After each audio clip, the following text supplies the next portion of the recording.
Hey there. Greetings. Good afternoon, everybody, and welcome here to the Prog Monster. My name is Murph, and I am the host of this show. So we're here today to do an episode of the series, the mini-series we are running for, I guess the next 10 episodes, called The Monsters of the 70s. These are 10 bands that I think are not only large, but very influential to the bands that came out during that time period. So I picked 10. I originally had 7, and I said, well, there's just too many bands here. I can't get them all in, so I had to add some more. So we did the first one, which was last week, which was Queen. If you want to watch that one, you can go back and watch it. Today we're going to be doing none other than Black Sabbath, one of my premium bands that since I discovered them back in 1978 have been a top 5, top 10, whatever my elite list was. They were on it. They've been on it for 47, 48 years. And when I was picking out the albums for representation today, I picked out the ones I think are their biggest, and I also picked out the ones that were my favorites, and then ones that had an emotional impact on me. And now I got like half the stack, so there's like 9 of them here. So I'm not going to present these in chronological order or anything, but I will use them as we go along. So the first thing out is they were originally called Polka Tulk Blues Band in 1968, switched to Earth Band in 1968 and 69, and then eventually became Black Sabbath back in 1970, and kind of stayed together as Black Sabbath till 2006, and which they took a hiatus, came back in 2011, toured again until 2017, and then retired. And then did a kind of one-off concert in 2025 in their hometown of Birmingham in the UK, a one-off concert featuring them and a whole bunch of bands playing their stuff. And it was the last concert for Ozzy Osbourne before he passed away. I have to kind of feel that they knew that that was going to happen, and because he passed away 2 weeks later. I think actually he took the government-assisted suicide. I think that's how it went. I could be wrong there. I didn't follow it too closely, but I think that's what happened. He had a lot of physical problems that were creating a lot of issues for him. So he's passed away, and that will probably be the end of Black Sabbath since Dio passed in 2010. I don't see them reuniting for any reason that I can think of. Anyways, you have, so they started out in 1970 playing kind of that really heavy, what we would call hard rock, heavy metal sound. I never really thought they were a full-on heavy metal band because they did a lot of different stuff on their early albums. So I'm going to talk about them a little bit. So on this album, it's a dark album in a lot of ways. Great cover. One of their best covers, has some pretty heavy, hard rock, heavy metal sounds in like the song Black Sabbath, The Wasp, Wicked World. These are all classic Black Sabbath songs. They continued with that on, I'm just going to look for it, on Paranoid, despite the ugly cover here. Some real heavy stuff here, real bluesy stuff, almost psychedelic at times. Lots of doom and gloom metal here if you want. A little bit of, acid rock, I guess. So you've got, to me, Electric Funeral and Caravana. Where is it? I'm looking for it here. I don't see it. Planet Caravan. These are kind of psychedelic, kind of acid rock songs. You've got Iron Maiden, definitely a metal song. Paranoid, the same. War Pigs, probably the same. Hand of Doom and Jack the Ripper or Jack the Stripper, Fairies Wear Boots, kind of heavy, hard rock, metal kind of sounds to them. A lot of doom and gloom there as well. So they continued with that. Then you got, I don't have the other album, but Well, I do have it. I did pick it up. So this is one of my favorite other albums. This is a very stoner rock kind of, even a little bit of speed metal here when you got songs like After Forever, just kind of a speed metal song. Sweet Leaf, definitely stoner rock. Children of the Grave, really dark metal. Lots of stuff on here, really lots of variety here. You got albums like, I didn't pick out Volume 4, but I did pick out Sabbath, Bloody Sabbath. This one I picked because it has a lot of difference. Shows a lot of change to their music in a lot of ways. So you got the real heavy ones here like Sabbath, Bloody Sabbath, and Killing Yourself to Live. But then you got things like National Acrobat, Spiral Architect, which to me are a little bit more folky in nature in a lot of ways. And even some stuff like Sabracadabra, which had some electronic stuff on it because Rick Wakeman playing keyboards on this as well. Looking for Today, kind of a little bit of more of a poppy song. Who Are You? That's to me a little bit of an electronic, maybe a little bit of an acid rock song in some ways too. Yeah, and Killing Yourself to Live, probably one of my favorite tracks. So this is a very strong album. So they did lots of different stuff. They weren't straight on metal.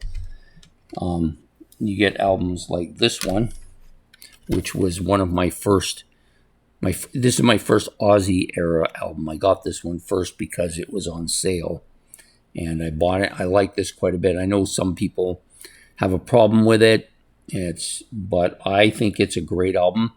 The first side of this album, Never Say Die, Johnny Blade, Junior's Eyes, and A Hard Road are among the best sides of any Sabbath album, in my opinion. I love all four of those songs. They're all very different.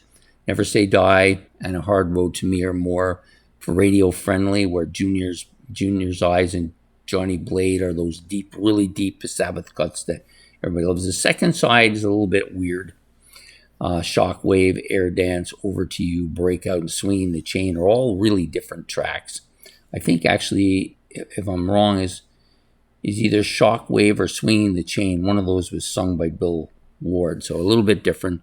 Album cover is quite good, I think. To me, it's a big album. I can understand why some people might not like it because it was their final one with Ozzy for the very longest of times. Then you've got some of their stuff from... Oh, I did have Volume 4 here. Sorry, I did pull it out too. So this one is very similar to me, Sabbath, Bloody Sabbath. It's got some different stuff on here. You've got some like ballads like Changes. You've got super heavy songs like Supernaut and Tomorrow's Dream, Wheels of Confusion, Cornucopia, and you got some acid stuff like Snowblind and I can't see it, I don't see it here anyways. Yeah, just some really different stuff on this album, same as Sabbath, Bloody Sabbath.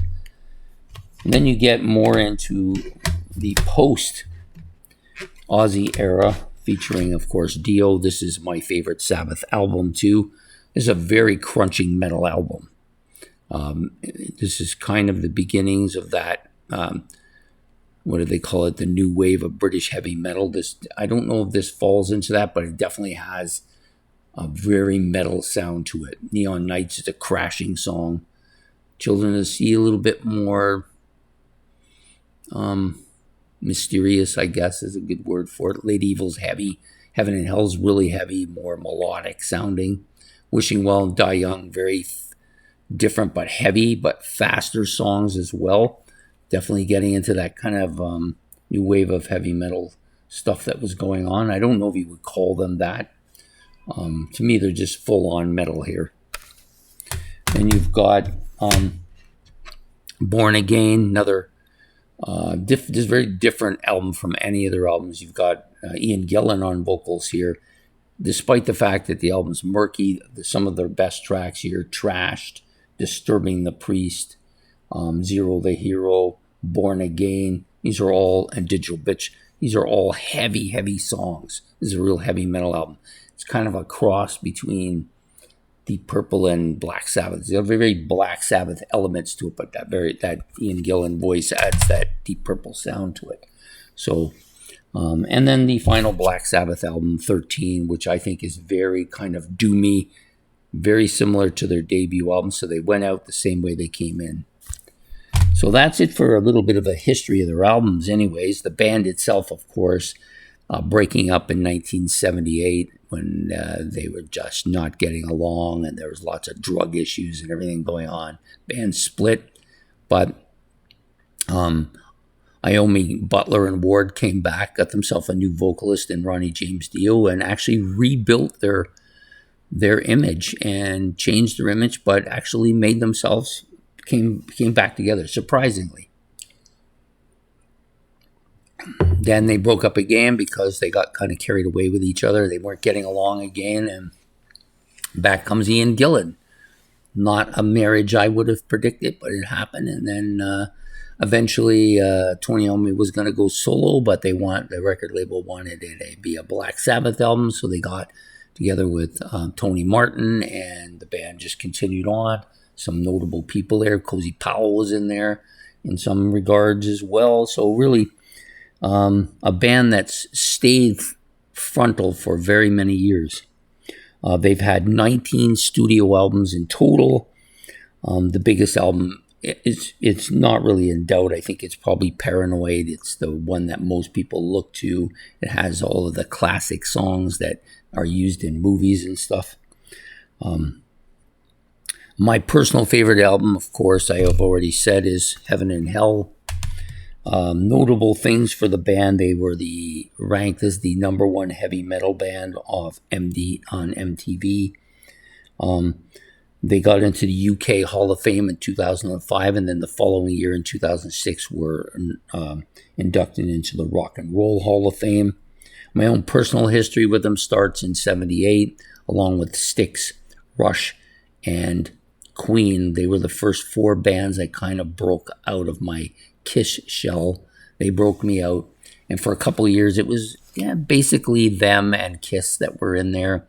And then by 1980 it was an explosion of bands, but these 4 bands set the stage for that, and all 4 bands have remained bands I listen to. Queen maybe the weakest of the 4, but not because they're bad, but because I like the other ones so much. So all 3 of the other bands have remained in amongst my favorite bands of all time, and Black Sabbath is one of them.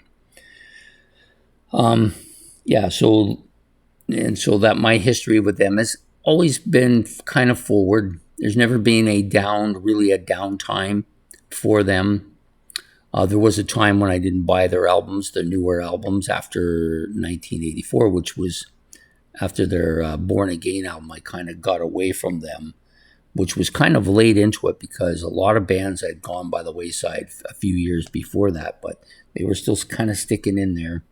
And so once I moved out, though, I played their older stuff, but I never really followed the Tony Martin era or anything like that. It's only been in recent years that I've gotten back to the point where I want to listen to all their stuff. So they've remained near the top or at the top of my band list for that entire time. And the classic members, of course, include Ozzy Osbourne, Terry Geezer Butler, Tony Iommi, and Bill Ward. They've had other members come and go, quite a few actually, after the initial change to Dio and Vinny Appice. They were kind of didn't make too many changes. Then all of a sudden they exploded and everybody was coming and going. So, but that's the classic members of the band. This is a band that I think has had huge influence on many bands going forward of all different genres. You've got doom metal, you've got acid rock, you've got stoner metal, you've got heavy metal, you've got speed rock, speed metal. All these different bands that formed all these genres have been influenced by Black Sabbath. Some bands that you wouldn't connect with it as well have been fooled by associated with them as well. Bands that were more maybe in the progressive rock era, or bands that Tony Iommi had an association with Jethro Tull. He had an association with the members of Queen. So yeah, there's a lot of stuff here that's connected for this band. Truly one of the great rock bands of all time. Can't do a list from the 1970s and have it called Monsters of the 1970s and not have Black Sabbath on it. So that's my pick for today. Black Sabbath, who had their first album in 1970 and their last one in 2013. I hope you've enjoyed this episode of Monsters of the 1970s featuring Black Sabbath. Please hit the like and subscribe. If you want to make any comments about the band, you can do so in the comment section below, or you can add stuff to it, or you can call me on stuff you think that I'm wrong about. That's fine as well. Anyways, take care.